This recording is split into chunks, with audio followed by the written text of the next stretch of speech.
Hey gang, it's your buddy Platt here today with a new video series. Recently I was in the comments sections chatting with someone and a suggestion was brought to me, and I apologize to whoever suggested this. I can't find the comment anymore. I forgot who it was, but I appreciate the suggestion and hopefully everybody else does too. But anyway, this gentleman suggested I do a video series on great values and spirits, or spirits that are, you get the most bang for the buck, or something that you could substitute for a higher price spirit. Like, let's say you always like the idea of having Louis the 13th, but you don't have the Louis the 13th budget, something that you could substitute. So that inspired me to start this series. We're just going to call it Value Spirits, and like I said, it's just about the best value in spirits. I understand times are tough financially. It's tough for everybody. It's still tough out here in Vegas. But people definitely still need to drink, so we're going to find just great values in spirits. And I think the spirit today, Evan Williams Black Label Kentucky Straight Bourbon, is a perfect example of this.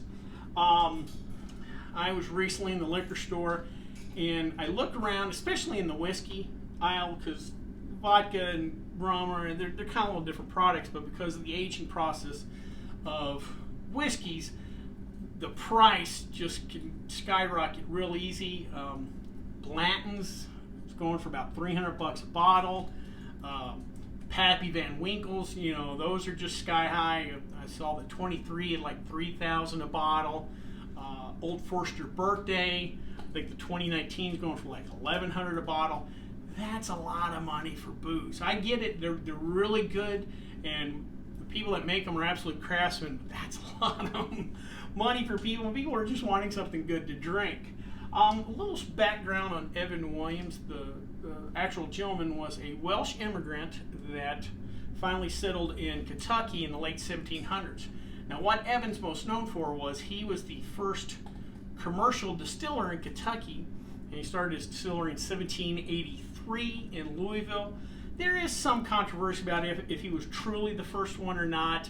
Record keeping back then wasn't the best, but there's some claimants out there that said other people might have beat him to it, but at worst he was the second or third distiller in the state of Kentucky. It does claim that on the bottle, Kentucky's first distiller. The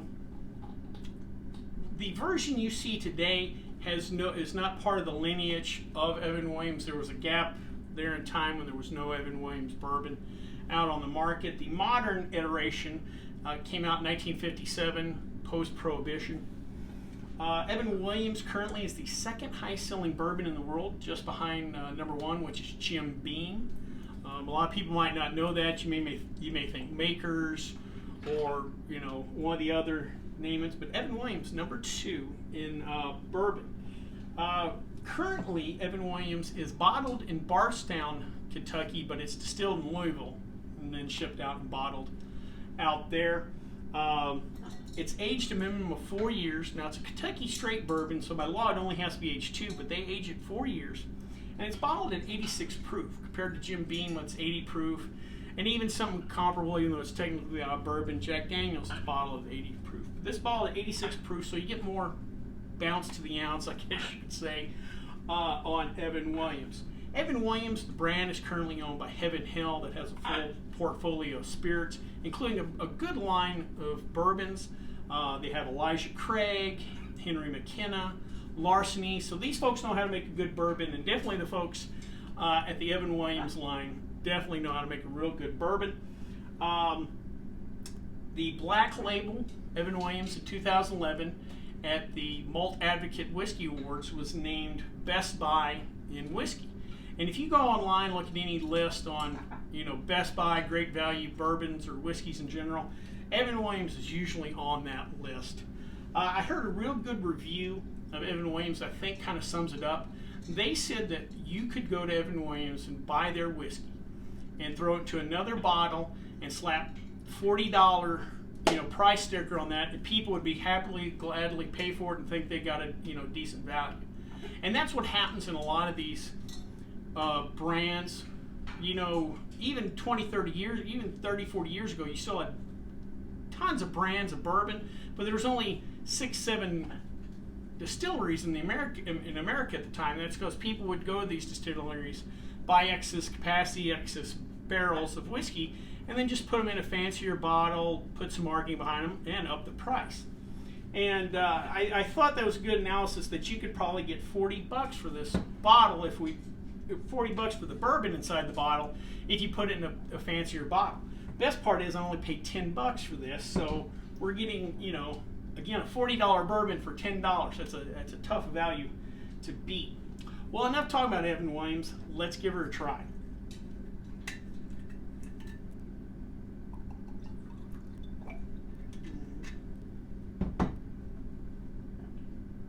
Ooh.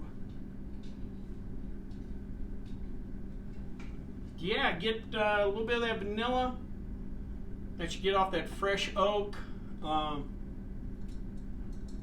Get a little heat off the nose. Let's give her a try.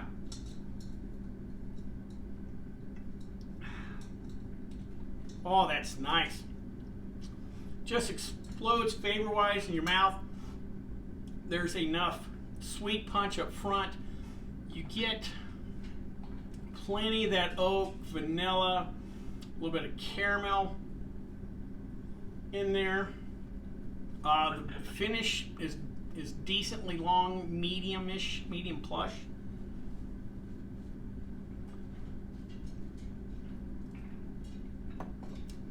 It does have just a hint of rye, a little bite to it. It's aggressive without being overbearing, but again, also a smooth spirit though. Doesn't really burn. I mean, you get the warming going down. Obviously, you know, anything 80 proof and higher spirits, you're gonna get a little bit of that warming, but it's not hot. But again, there's nice rye bite to it.